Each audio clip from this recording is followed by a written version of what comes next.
m plus m plus I C by R square, I C by R square into ए।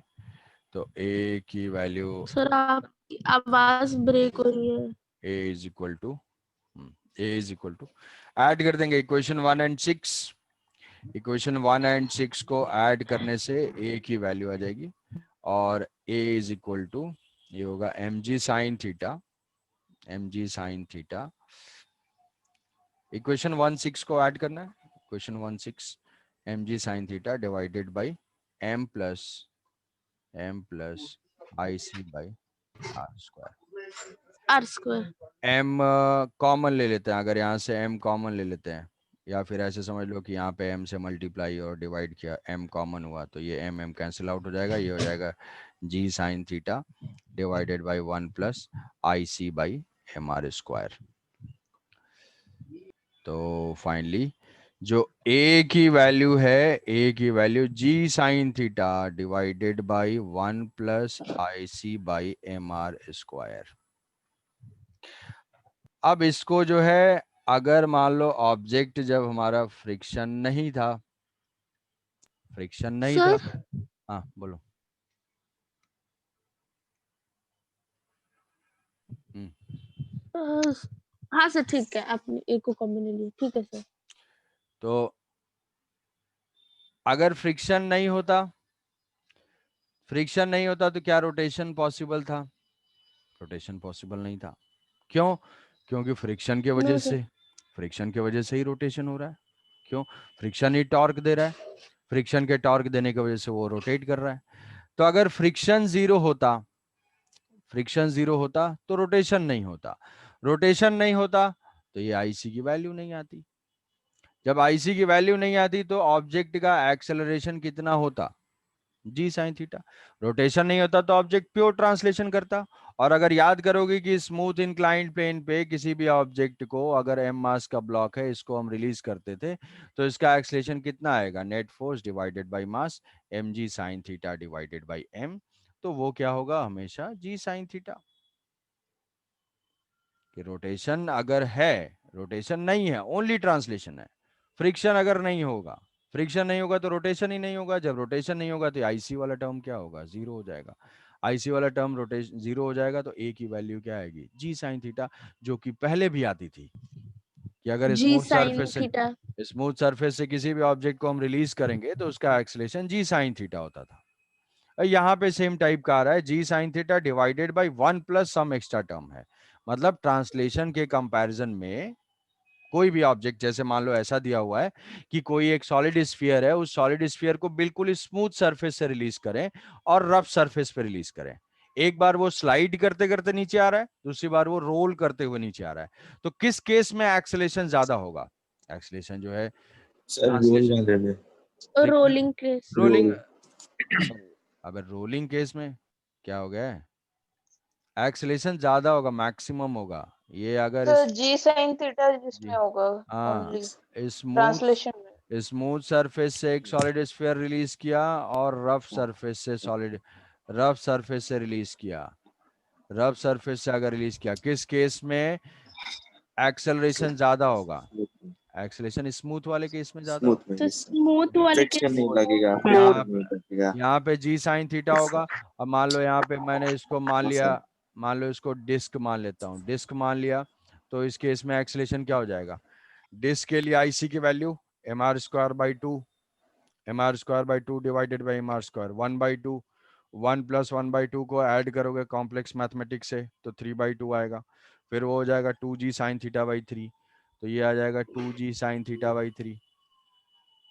इसमें से कौन सी value greater है? G sine theta की value greater है। Sir जी sir तो same object अगर smooth surface से release करेगा तो सेंटर ऑफ मास का एक्सलेशन ज्यादा होगा, और जिसके सेंटर ऑफ मास का एक्सलेशन ज्यादा होगा वही जल्दी आएगा। बस समझ पा रहे हो कि अगर इसको तो ट्रांसलेशनल डिस्टेंस, इसको ये एल डिस्टेंस ट्रेवल करना है, ये किस वेलोसिटी और एक्सलेशन से कवर करेगा? जो सेंटर ऑफ मास का ट्रांसलेशनल एक्सलेशन होगा, वेलोसिटी होगा, एल डिस्टेंस ट्रेवल करना है। तो किसी भी ऑब्जेक्ट के लिए अगर हम टाइम फाइंड करते हैं, टाइम फाइंड करते हैं, तो टाइम हमारे केस में क्या हो जाएगा कि टाइम टी, जो टाइम है, time taken by objects to reach at bottom, time taken by objects to reach at bottom of plane, bottom of plane उसको टी से डिनोट कर देते हैं, वो क्या हो जाएगा, वो फाइंड करेंगे कैसे, S equal to U T plus half A T square, translation centre of mass translate करते हुए आएगा ना। रोटेशन क्यों नहीं सोच रहे, रोटेशन से हमें कोई मतलब ही नहीं है भाई, ट्रांसलेट रोटेशन तो angular rotation angle theta Vita के लिए करेगा। ऑब्जेक्ट को यहाँ से वहां जाना है, कोई ऑब्जेक्ट जाएगा तो वो किसके ऊपर डिपेंड करेगा, translational velocity, translational acceleration. Rotation को हम भूल जाएंगे, तो ये क्या हो जाएगा, S equal to U T plus S equal to U T plus half A T square. तो वो क्या होगा, एल डिस्टेंस ट्रेवल करना है, इनिशियल स्पीड जीरो है, इनिशियल स्पीड जीरो है और एक्सेलेरेशन a है, तो half A T square, what is time taken by the object is 2l by a का स्क्वायर रूट। सर एक डाउट था सर, वो हॉलो स्फीयर और रिंग में हम लोग आई सेंटर ऑफ मास तो mr स्क्वायर लेंगे ना, तो सर उस केस में g sin थीटा बाय 2 आएगा। उस केस में जी सेंटर तो अलग अलग होगा ना, मैं तो एक वैल्यू लिया हूँ, ये डिस्क लिया सिर्फ। नहीं सर, अभी तो ये कंपेयर, अभी तो सिर्फ ए का एक्सप्रेशन लिखा सारे ऑब्जेक्ट के लिए, अभी इसमें मुझे कंपेयर करना है कि which will take the least time, which object will take the least time. तो सबसे मिनिमम टाइम हाँ किसका सर होगा, ठीक है। सबसे मिनिमम टाइम किसके लिए होगा, जिसका एक्सेलरेशन मैक्सिमम होगा। ये बात समझ रहे हो कि टाइम जो है that is equal to root 2l by A, ये टाइम होगा, जिस ऑब्जेक्ट का जो एक्सेलरेशन होगा उसके अकॉर्डिंग उसका टाइम होगा। तो हम क्या करते हैं कि एक्सेलरेशन फाइंड कर लेते हैं, एक्सेलरेशन फाइंड कर लेते हैं किसके लिए, मान लिया कि यहाँ से जो है रिंग है और डिस्क है, आईसी की वैल्यू ऐसे लिख लेते हैं इसको कि एक टेबल टाइप का बना देते हैं इसमें,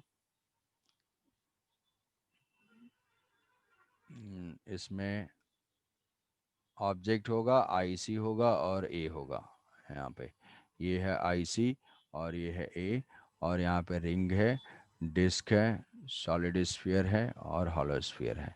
तो मैं ऐसे लिखता हूँ यहाँ पे रिंग, रिंग के बाद जो है हॉलो स्फीयर, हॉलो स्फीयर, और ये है डिस्क, डिस्क के बाद है solid sphere. Ring I is equal to ring के लिए हो जाएगा एम आर स्क्वायर, यहाँ पे हो जाएगा M 2/3 M R square, disc का जो है वो एम आर स्क्वायर बाई 2 और सॉलिड का हो जाएगा 2/5 M R square, 2/5 M R square. अब एक ही वैल्यू के लिए पुट कर देंगे, देखो कितना आ रहा है, रिंग के लिए कितना होगा I by M R square, तो आई की वैल्यू पुट करेंगे एम आर स्क्वायर, तो ये हो जाएगा 1, ये आ जाएगा G sine theta g by 2, sin theta by 2। G sine theta by 2, G sine theta, और यहाँ पे बाई 1/2 कर देते हैं, 1/2 into G sine theta. Hollow के लिए कितना आएगा, G sine theta by 2, hollow के लिए कितना आएगा, हॉलो के लिए 2/3, तो 1 + 2/3 वो हो जाएगा 5/3, ये हो जाएगा 3/5, 3/5 जी तो sine. 3/5 g sin theta. Disc के लिए कितना आएगा, 1 + IC by M R square, sir 2g sin theta by 3। 2g sine theta by 3, 2g sine theta by 3। और स्फेयर के लिए कितना आएगा, स्फेयर के लिए 1 + 2/5 आएगा, आई बाई एम आर स्क्वायर, 1 + 2/5 7/5, तो 5/7। 5 mr स्क्वायर बाय 7 7। by तो 5 by 7 तो g sin theta. इसकी वैल्यू कितनी हो जाएगी, 0.5 जी साइन थीटा, इसकी वैल्यू हो जाएगी 0.6 जी साइन थीटा, इसकी वैल्यू हो जाएगी 0.66 जी साइन थीटा, और इसकी हो जाएगी 0.7 जी साइन थीटा। किसका एक्सेलरेशन मैक्सिमम है, सॉलिड स्फीयर का, सर सॉलिड स्फीयर का। सॉलिड स्फीयर का एक्सेलरेशन मैक्सिमम है, तो इसके लिए टाइम क्या होगा, मिनिमम होगा, इनवर्सली प्रोपोर्शनल है। Minimum. फास्टर रेट से आएगा, जल्दी से। मतलब सेम आइडेंटिकल ऑब्जेक्ट्स हैं, यस सर। सेम मास और सेम रेडियस के हैं, मास सबका सेम है, 10 केजी है, तो रिंग भी 10 केजी का है, डिस्क भी 10 केजी का है, स्फीयर, सॉलिड, हॉलो सारे जो है 10 केजी के हैं। शेप भी बिल्कुल सेम है, रेडियस भी उनका सेम है, 1 मीटर है, 2 मीटर है, तो जो भी है वो सबका कांस्टेंट है। तो एम और आर अगर उनके बिल्कुल सेम है तो उस केस में हम कंपेयर कर रहे हैं, तो सबसे ज्यादा एक्सेलरेशन सॉलिड स्फीयर का होगा, मतलब रिलीज करेंगे तो A S S is more than A disc is more than AHS is more than ring। AR। तो टाइम का जो है वो रिवर्स होगा। Minimum time for solid, solid objects जल्दी आएंगे। देखो सॉलिड के बाद फिर डिस्क है, रिंग और डिस्क में डिस्क सॉलिड है, मास डिस्ट्रीब्यूटेड है पूरा, और इसमें स्फीयर में सॉलिड और हॉलो में सॉलिड सॉलिड है, सॉलिड तो सॉलिड है। ये हो जाएगा क्या, टाइम, डिस्क, डिस्क, फिर उसके बाद हॉलो, हॉलो के बाद रिंग सबसे पीछे आएगा, रिंग जो है वो सबसे पीछे आएगा। तो स्फीयर विल रीच, स्फीयर जो है फाइनली वो विनर होगा। देखोगे तो सेम टाइप में यहाँ पे इन दोनों में कंपेयर करो, डिस्क रिंग सेम टाइप के शेप है, सेम टाइप के ऑब्जेक्ट्स हैं, या फिर यहाँ पे तो उसमें जो है डिस्क पहले आएगा, और सॉलिड स्फीयर हॉलो स्फीयर में सॉलिड। तो तुम ऐसे याद रख सकते हो कि solid objects will reach early, solid objects will take least time. समझे ये? Yes, sir. तो ऐसे जो है कंपेयर करना है।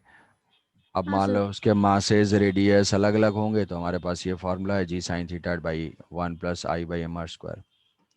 तो इसमें किसी को कुछ डाउट है तो बताओ पहले, इसके नो बाद सर। एक्सेलरेशन फाइंड किया, ट्रांसलेशन का इक्वेशन, रोटेशन का इक्वेशन, रोलिंग का इक्वेशन, एक्सेलरेशन की वैल्यू आई, फिर एक्सेलरेशन को कंपेयर किया rough surface versus smooth surface, acceleration का comparison for rough surface versus smooth surface.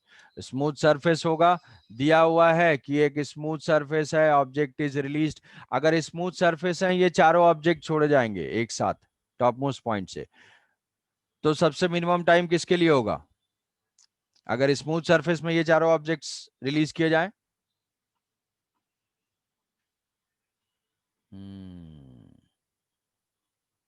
Smooth surface है, सबका मास सेम है, सबका मालिक एक है, फ्रिक्शन नहीं है, फ्रिक्शन नहीं है तो रोटेशन किसी का नहीं होगा, तो सबका एक्सेलरेशन एक है।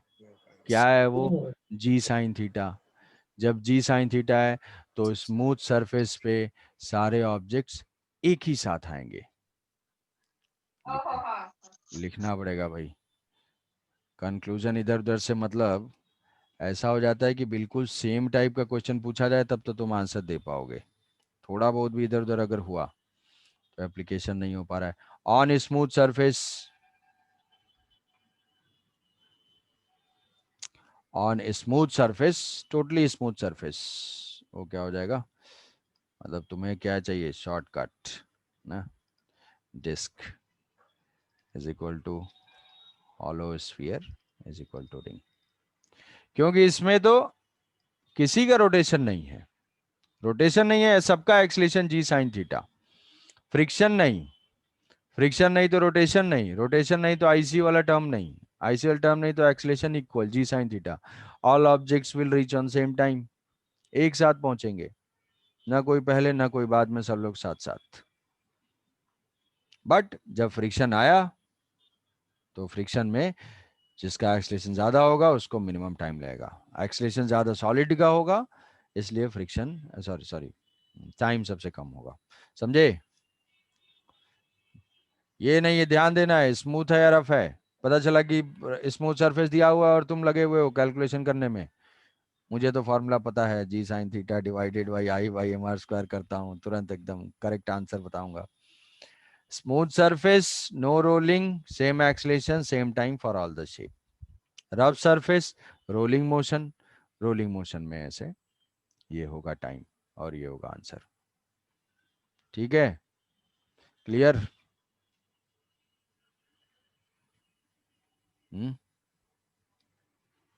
टाइम हो गया, फ्रिक्शन फाइंड कर ले, फाइंड फ्रिक्शन। तो ए की वैल्यू तो हमने फाइंड कर लिया है। अब friction is equal to I C by R square into A है,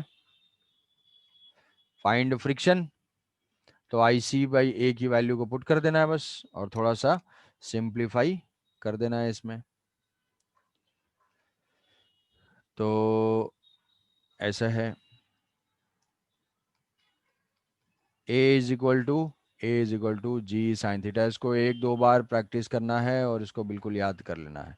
1 plus I C by M R square is the acceleration. What is friction? Friction is equal to, अभी इक्वेशन उधर लिखा था कि वो है I C into A by R square. तो ए की वैल्यू को पुट कर देंगे, F is equal to I C by S C by R square into A is equal to G sine theta divided by 1 plus I C by M R square, I C by M R square. तो इसमें क्या करना है, इसमें करना ये है कि थोड़ा सा इसको अरेंज करना पड़ेगा। कैसे अरेंज करना होगा? मैं इसमें मास से मल्टीप्लाई, न्यूमरेटर है तो न्यूमरेटर के लिए ऐसा ऐसे लिखते हैं, तो थोड़ा सा कंफ्यूजन कुछ लोगों को नहीं होगा, कुछ लोग समझ पा रहे हैं। R square I C by R square ये टर्म है, इंटू ए की जगह मैंने लिख दिया ये G sine theta divided by 1 plus I C by M R square है। अब इसमें थोड़ा सा अरेंजमेंट ये करना है कि यहाँ पे m से मल्टीप्लाई और m से डिवाइड। तो ये जो न्यूमरेटर में जो आई सी बाई आर स्क्वायर है, इसमें मैंने m से मल्टीप्लाई कर दिया यहाँ पे और m से डिवाइड कर दिया। तो ये इक्वेशन ऐसा हो जाएगा, यहीं पे लिख लेता हूँ। इस इक्वेशन को हम लिख सकते हैं I C by M R square into M G sine theta divided by 1 plus I C by M R square. अब ऐसा समझ लो, इसको एक सिंगल टर्म की तरह से देखो। सम कुछ कुछ कोई नंबर ए बी सी है और ये भी एक सिंगल टर्म है, तो अगर मैं इसको डिवाइड कर सकता हूँ, इसको जो है डिवाइडेड बाई ये लिख सकता हूँ। तो इसी इक्वेशन को हम ऐसे लिख सकते हैं, F is equal to M G sine theta divided by 1 plus I C by M R square divided by I C by M R square. तो अगर डिवाइड करूंगा तो यहाँ पे 1 by I C by M R square आएगा और ये I C by M R square divided by I C by M R square, वो ये 1 हो जाएगा। तो इस इक्वेशन का जो अरेंजमेंट हो जाएगा वो ऐसा हो जाएगा, M G sine theta divided by 1 plus M R square by I C.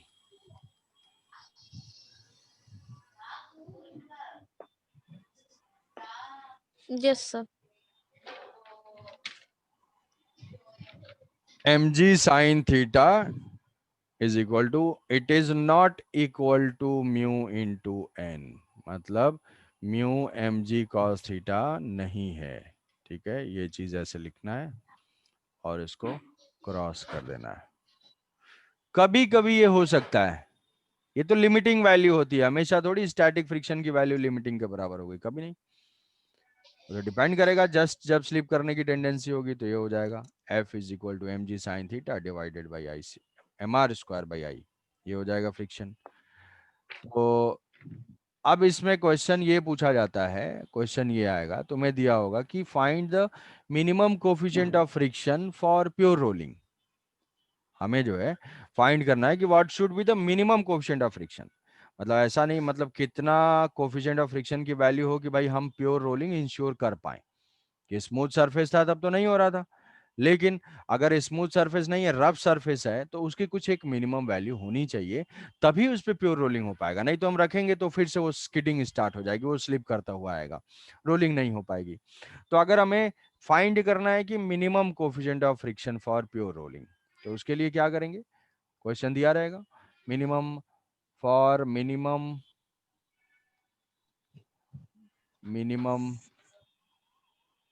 Mu for pure rolling, minimum mu for pure rolling, अगर ऐसे लिखेंगे प्योर रोलिंग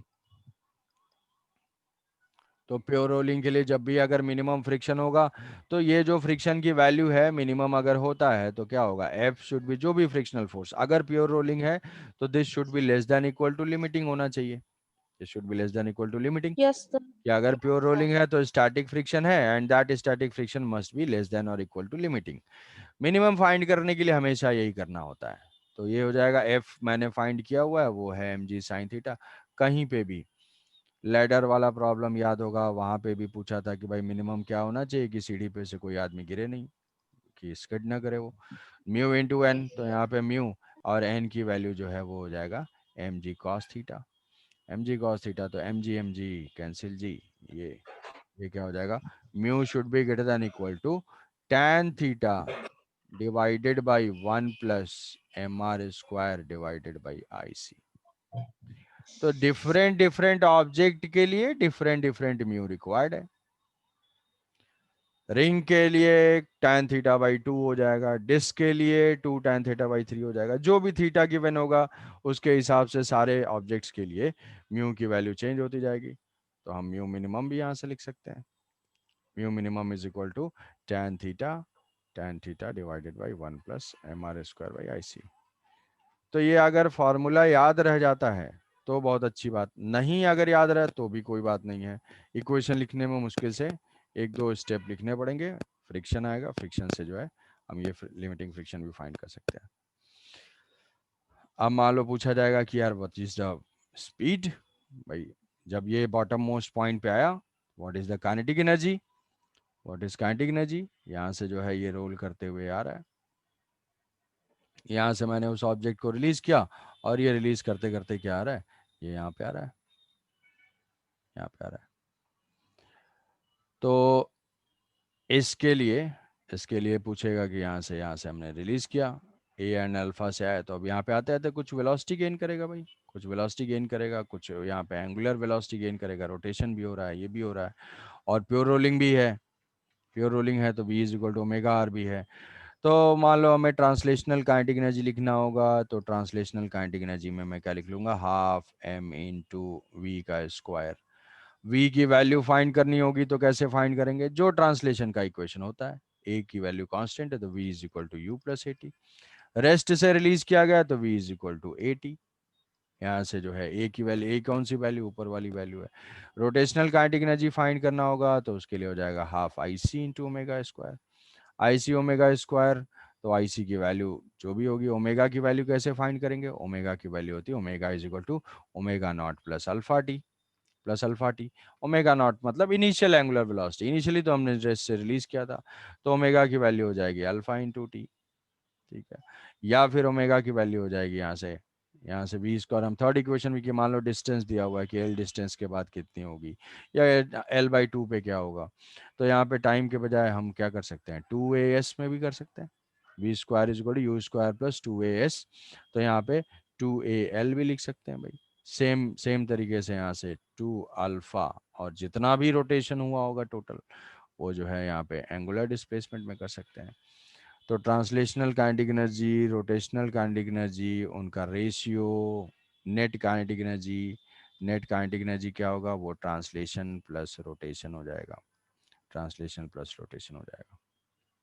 तो तुमसे पूछेगा कि when object reaches at the bottom find the ratio of translational kinetic energy and rotational kinetic energy. तो उसके लिए हम ऑब्जेक्ट, जो भी ऑब्जेक्ट होगा उस ऑब्जेक्ट की जो भी v होगा, जो भी अल्फा होगा, जो ओमेगा, ये सब कुछ फाइंड करके रेशियो फाइंड कर लेंगे। यहाँ पे रेशियो क्या हो जाएगा भाई, सपोज करो कि मुझे रेशियो लिखना है, रेशियो k बाई के ट्रांसलेशनल बाई के रोटेशनल, मैं फाइंड ही कर लेता हूँ, ठीक है।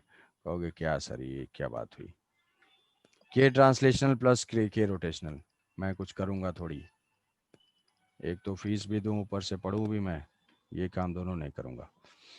तो ये क्या हो जाएगा, हाफ आई ओमेगा स्क्वायर, तो 1/2 कैंसिल कर देता हूँ। तो इसमें क्या कर देते हैं, इसमें आर स्क्वायर से जो है आर स्क्वायर से मल्टीप्लाई कर देते हैं। तो अब ऑब्जेक्ट क्या है, प्योर रोलिंग करता हुआ आ रहा है, जब प्योर रोलिंग करता हुआ आ रहा है तो किसी भी पॉइंट पे v equal to omega R तो होगा ही, क्यों होगा, क्योंकि ग्राउंड है, तो ग्राउंड यहाँ से v है, ये ओमेगा आर है, इंक्लाइन प्लेन पे आ रहा है तो इंक्लाइन प्लेन पे v equal to omega satisfied होगा। तो यहाँ पे इसको हम लिख सकते हैं mv square divided by IC by r square into omega square r square. तो v इक्वल टू ओमेगा आ रहा है तो ये कैंसिल आउट हो जाएगा, तो वो हो जाएगा mr square by IC, mr square by IC। तो what is the ratio of translational and rotational kinetic energy? IC mr square by IC, जो भी आएगा। तो ये भी याद करना चाहो तो अच्छी बात है, कर सकते हो, थोड़ा सा टाइम सेव हो जाएगा, हर ऑब्जेक्ट्स के लिए तुम्हें पता रहेगा। यहाँ पे रिंग के लिए जो है mr स्क्वायर ही होगा, तो 1:1 इक्वल इक्वल डिवाइडेड है। मतलब ऑब्जेक्ट के पास अगर कोई रिंग हम रिलीज करते हैं, उसके पास 10 जूल की एनर्जी है, तो 5 जूल ट्रांसलेशन में है, 5 जूल रोटेशन की वजह से है। 5 जूल जो है वो ट्रांसलेशन की वजह से और 5 जूल रोटेशन की वजह से है।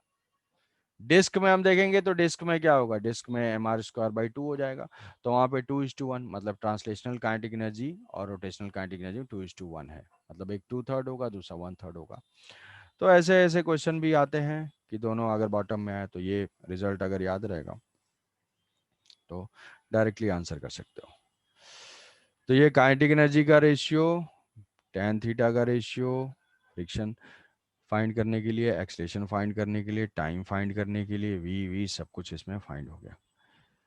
तो इसमें फार्मूला याद रखने से ज़्यादा इम्पॉर्टेंट है अप्रोच को सोचना, विजुलाइज करना और उसके इक्वेशन को कॉन्सेप्चुअली लिख पाना, कॉन्सेप्चुअली हर स्टेप को रिलेट करते हुए। ये नहीं कि रट लिए, एक होता है क्वेश्चन को समझते हुए लिखना, दूसरा होता है बिना समझे हुए लिख लेना। तो बिना समझे वाला जो है एनी टाइम फॉल्ट मार सर सकता है। आपका वॉइस ब्रेक। हाँ भाई, वैसे भी मैं ब्रेक कर रहा हूँ। तो